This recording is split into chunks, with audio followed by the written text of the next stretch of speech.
So hey guys, so for this video, I'll be showing you how you can create a baby voice here in ElevenLabs. So first, let's go here to text-to-speech and just write whatever you want to generate. But I'll just be pasting a text over here. And then over here to the right, just click on voice and then search for kid. And there are a lot of options over here.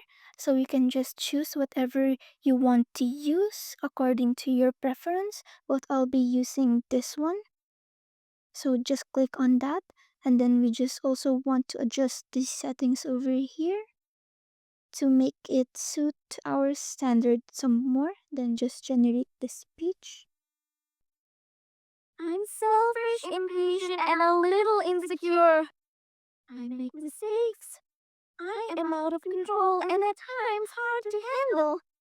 But if you can't handle me at my worst, then you sure as hell don't deserve me at my best. So there we go, it's as simple as that. Thanks for watching.